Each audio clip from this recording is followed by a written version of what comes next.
Hi, everyone. Kathleen Holland with Age of Possibility, and we're here today doing an AoP Talks with some of the AoP team. We have this really interesting topic that came up in one of our calls, and we felt that we wanted to have a conversation around it and record it because we thought many of you may also be wondering about this topic and hearing different perspectives around it. So we wanted to share it with everyone.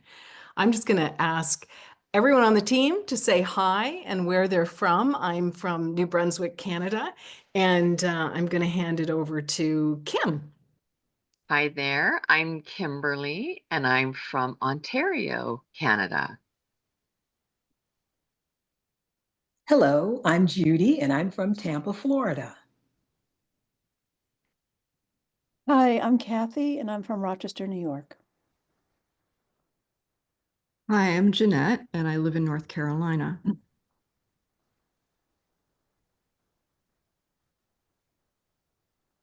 Hi, I'm Lynn and I'm from Ontario, Canada. All right.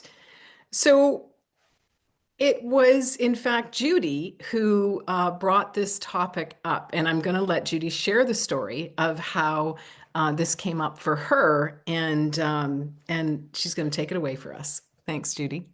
Yes. Well, I was encouraged by a friend whose judgment I usually trust to go to a yoga class with her. Now, I have had no interest, absolutely no interest whatsoever in yoga, but I find that many people, some of my neighbors and friends, are really getting into it. So I was really hesitant and not exactly looking forward to it because I'd rather be running, than being in a yoga class. So I went to this yoga class and we got there and she said to me, "Now, the most important thing from this class is the end. Make sure that you listen to what's going to happen at the end." So the yoga class proceeded. I was, okay with it. I wasn't feeling a desire to join. But at the end, the instructor said, "Everyone stop. Stop right now. Close your eyes. Be still and let the light in.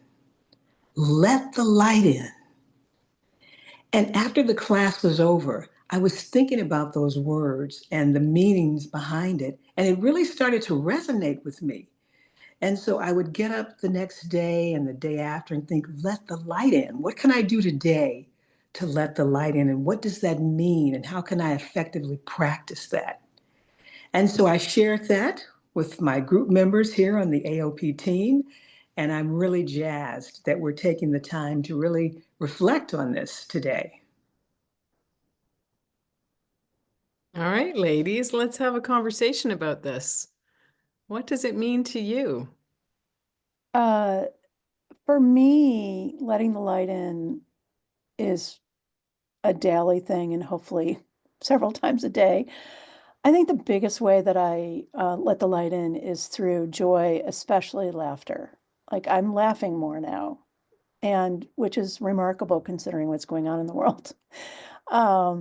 So it's that, it's um, nature. I'm getting out more in nature and focusing on what's in front of me instead of what's twirling around in my head. Because even when I'm in nature, my head I can have monkey brain. Um, and just connecting with people that I love and just kind of being with them and whatever happens, happens. So for me, letting the light in is really so critical for me right now because of everything that's going on in the world. And it keeps me grounded. Mm. For me, letting the light in is remembering myself and letting go of this box that I have lived in for so long of trying to fit in and really not connecting with that and being on this wave of great change, dismantling, and where do I come in? There's got to be more to this than the pain that we are seeing in the world, and how can I let the light in to be of service?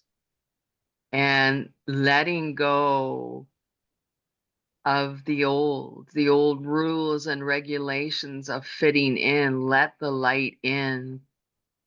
This is who we are. We are the light. Mm. And that's every day so important for me to let more light in and allow the light to guide forward. So, yeah, thank you. I love that. Mm, I yeah. really feel that, Kimberly, and it really resonates to a remembering. And I chuckle, Judy, because I am a yoga teacher. And so, so it has happened occasionally where profound sayings come out. And I just got tingles when you said that for me. I'm going through big transition right now at my age and stage. And I'm finding that with all of the uncertainty of the world, I keep hearing with news, I'm taking it in smaller amounts than I ever have in the past, enough to be informed, but I'm really watching how much of it I can take in that would create overwhelm. And then I'm balancing that with following my own heart and looking for um, an opportunity to be creative and follow the joy that you mentioned, Kathy. I think it's a little bit like being a good chef, where I'm adding a little bit, I'm able to hold a little bit of the spice of life. And also, I'm looking for some sweetness as in life. And in that baking analogy, I'm trying to be in the present moment. I can't worry about what my ingredients were like in the past or have anxiety about the future.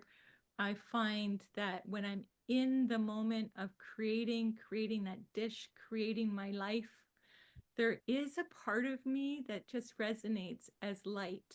And it's like following your path or your purpose, and not being comfortable with not knowing all the answers, um, but allowing myself to be compassionate that I don't know all the answers and solid enough that they will come.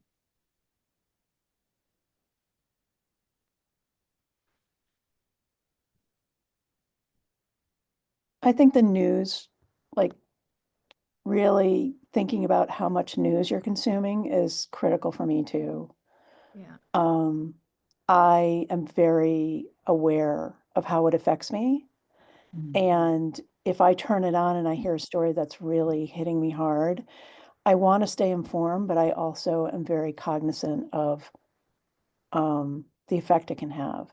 So I think that is a really helpful thing for people, is to just really be aware of how things are affecting you and adjust accordingly. Yeah, I find it really interesting because when I get down to the local news, the what is everybody doing around me news of day to day, it seems to be that there's a lot more positivity. People actually are doing really cool things. Mm, They're finding ways to express themselves. They actually are doing overall okay, you know, and in they're finding more community, I guess. And there's this essence of supporting each other in that community, which is quite lovely. Yeah, I think we definitely find more light in our own communities and how people are surviving and thriving. Definitely more than we find if we're watching the national news. So, yes. When I think about this concept, let the light in, the first thing I think about is contrast, darkness, light. And so letting the light in means different things for all of us. When I look into my own heart space, I think that letting the light in is about that which is positive, that which is encouraging, nurturing, life affirming. Uh, Light is good energy.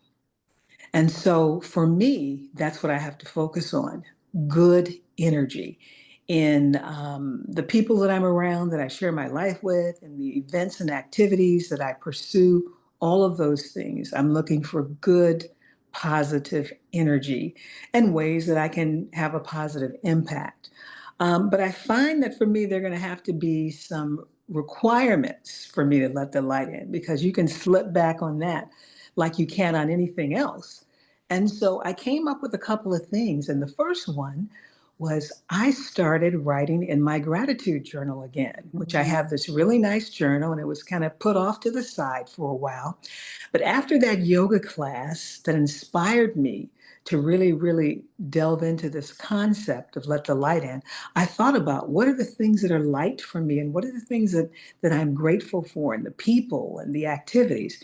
And so that writing has been really instrumental in keeping me on track in letting the right in. You know, a lot of people say that if you have an idea, if you have a goal, one of the best ways to make sure that it comes to fruition is to write it down. And so that's why the writing in the gratitude journal has meant so much to me. And I start thinking of things that I never would have thought of before. I'm so grateful that I could see this tree in California, that I could, be a part of this airspace in a different, state, all of those things. So it really is good energy. But what's required of me, in addition, for me personally, to writing in the journal, is to really have a system for clapping back, for pushing back hard against the opposite of what's positive, negativity, because that comes up. We see it on the news, we hear it in gossip, we hear it from a family member, whatever. And I find that I have to really refine my tools to make sure that I just push back against that so that it doesn't take away the positive energy that I'm working on, that I'm working toward, that I may be feeling. So I have to work on that. And then I have to exercise, I should say, manage my thoughts and feelings because you can't control them. If you see something sad, you may cry. If you hear something awful, you'll feel bad. But how do I manage that so that I don't lose hope or feel long-term despair? So those are the kind of things that I'm working on to make sure that I not only can let the light in, but that I can keep the light in my life because that's important. And it's challenging because all of us have different things that are going on in our lives with our husbands or our friends or our children or our careers or our retirement issues, whatever it is. So it's just something that we may want to just work on practicing how to let the light in and keep the light in. Mm. Oh, beautiful. Mm. Jeanette, what's on your mind or in Well, your heart? I'm agreeing with everyone, and I'm trying to think of what do I have to add here? Um, I think I was realizing that I think it was during COVID that I had a good bit of time on my hands, and I would make up these practices for myself to stay positive. And one of them was to walk in nature and feel nature. Mm. Try to feel as much of it as I could. As I was walking, I could walk very slowly or I could, run up a hill, but take the time to feel the plants, feel the trees. And even if I was imagining it, allowing myself to put all my energy kind of into my heart and quiet my mind. And, I realized I had always felt nature, and it had always welcomed me and made me feel at home. It would rejuvenate me, regenerate. I would feel energized when I left and also calmed.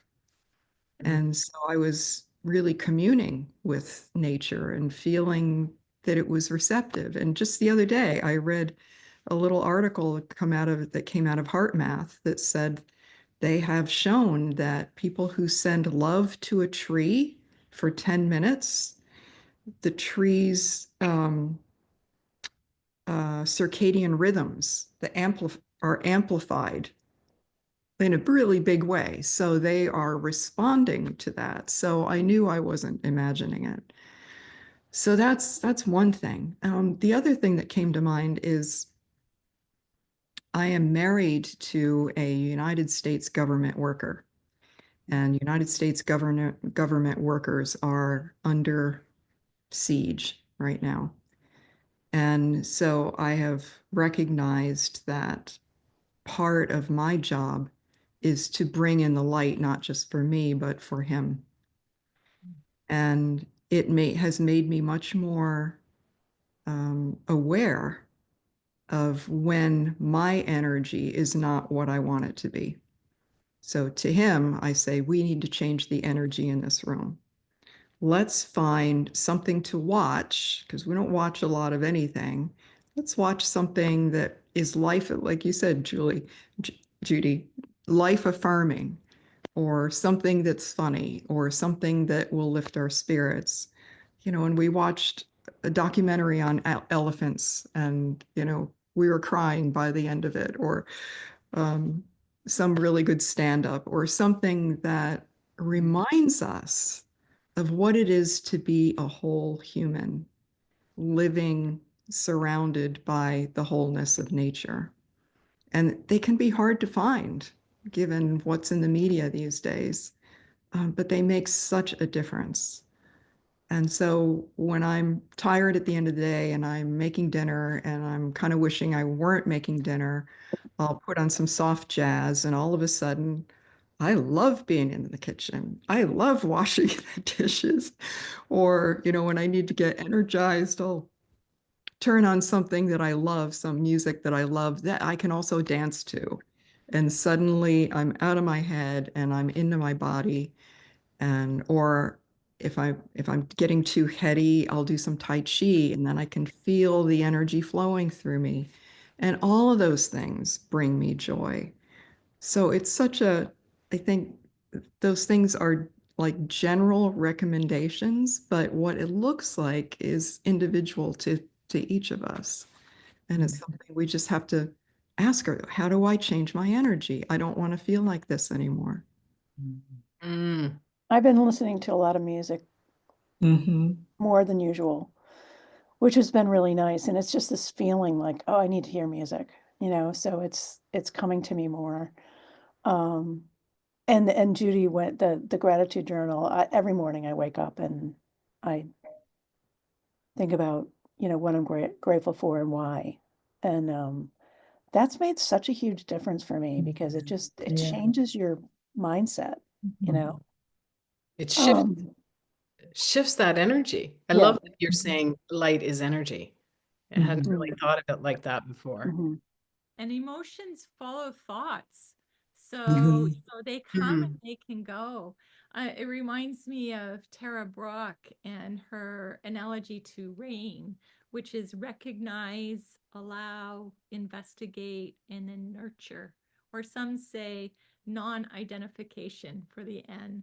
But basically, it's a strategy. It's a practice to say when these thoughts come in or these emotions come in, to recognize them, to go like, hey, hello, you're in this place right now, and then kind of, rather than letting it fall away or dismiss it, allowing it for a while, and to investigate, how did it get there? Is it somebody else's beliefs? Is it society's beliefs? Like, how did that get there? And do I still really believe it? Does it have to be part of my tomorrow? And then to take that and be compassionate, because how human of us to have all of these emotions, the negative emotions and the positive emotions, and they all will pass. They all will come and serve a purpose and pass. Mhm. I It's think I about letting love. go, right? I mean, I think that if you can let go of those things that are not serving you anymore, or it's that's when the light comes in, because you're making space for it. You're making space for something new. And that's incredible. You Mhm. know, yeah. it's just Isn't it interesting? The letting go and talking about light is also a lightness in weight. You're letting go of the weight. There's a mhm, lightness to it. And not just the brightness and the darkness, but also the heaviness and the lightness. It's such a big word, and it means so much. And shifting into that light, I think we're talking about a lot of different ways and tools to Mhm. be able to do that. Um, Yeah. I like thinking about light in terms of, and shifting into that light in terms of possibility, mhm, because I think possibility comes from the light. It, Mhm. it comes from an open heart. It doesn't come from the heaviness of our head. It comes from this deeper place sourced from light and love. And if it's really amazing possibility for you, and each of us has to know what that is for us. So when we are in a deeper heart-centered space, whether maybe it's when we meditate or there's stillness in nature, is just opening up to possibility while we're in that heart space and what comes to us. Mhm. That's a beautiful place to create. I love that for so many of us, we turn to music as an mhm, integral part of bringing in the light. I'm a big fan of any kind of jazz, but really smooth jazz, contemporary jazz, and it just lifts me up. So it's with me on my walks, my hikes, my house cleaning, whatever I'm doing in my car. My husband says, "Can we switch to something else?" Maybe every now and then. But I love it. And I think it really, really is one of those things that's kind of a force in just lifting us up and making us feel better and giving us a new perspective on things. I Yeah, think, like Jeanette said, it takes you out of your head. Mm-hmm. it It- does. And I yeah. remember Kimberly mentioning remembering. And so for me, I have grandchildren, and I can see the light and the delight as they play and create. And so replicating that is kind of the idea of finding something new, and doing something where you're not so good at it yet, and there's this creative edge about it. So music, playing instruments, learning languages. For me, learning is always this little bit. Um, Mm, art. It's spring here, and I can't wait to plant a garden. And so for me, it's like tapping into that essence of being in the present and being hopeful for the future. So having a practice that includes both of those things in my day, being in the present and then doing something that plants seeds for the future, leads me into this part of lightfulness. Mm. Kim, anything else you want to add there? Um, to share um how I'm moving through this timeline of what's going on in the world. I need quiet. I need stillness. I need constant snippets through the day of just connecting with the light that I believe I already am. Um, and what is that? How is that to flow through me as service to humanity? So for me, I just work differently. I need quiet. I walk a lot. I have a forest, the woods behind me. And that's for me, it is dialing in and not a lot of distractions. And because I've been distracted my whole life into this beautiful heart center that is just breaking open as part of this rhythm that we are going through. We're not going through this just because the world's changing. There is so much love coming in. So that's how I experience. It's interesting listening to everyone. It's, oh, I just need quiet. I just need quiet.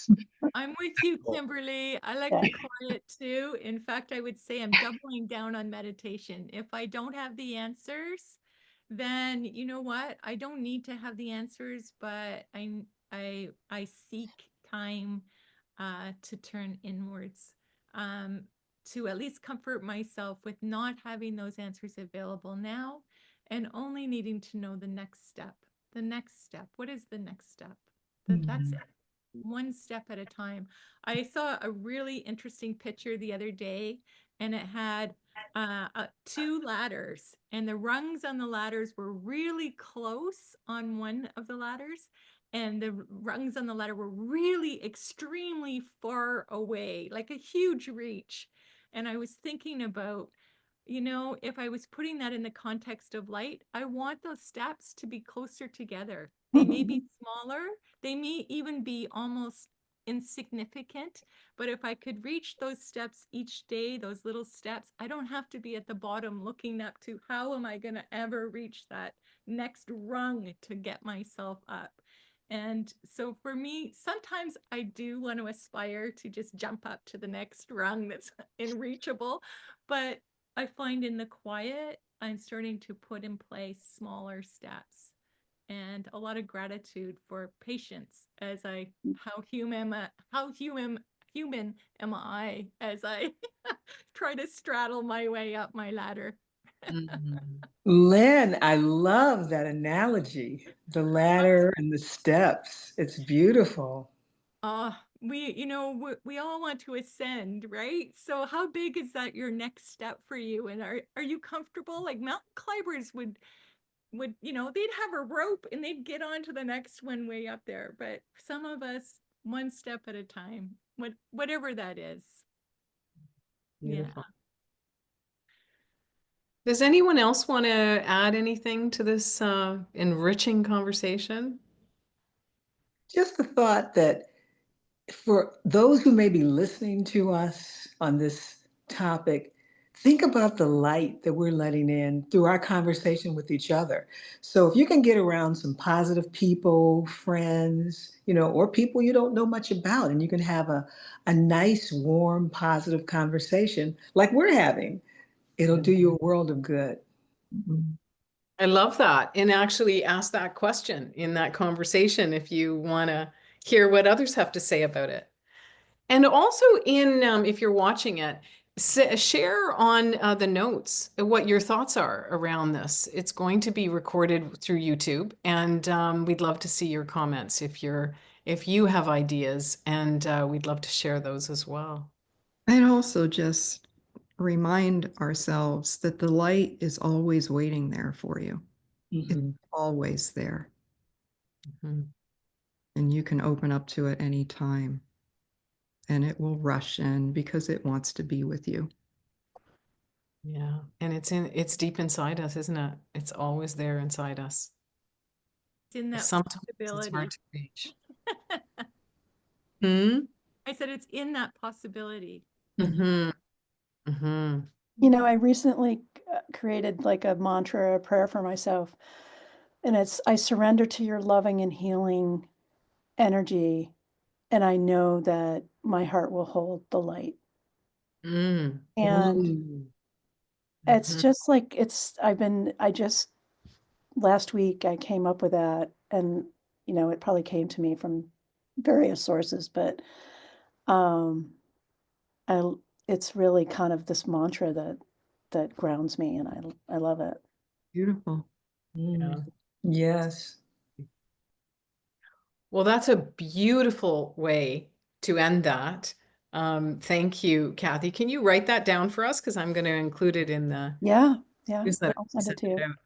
Thank you for listening, and we look forward to doing more of these AoP talks. We're going to record them. Some we'll do live, and you can join in. And we really, really hope you've enjoyed this conversation. Thanks so much.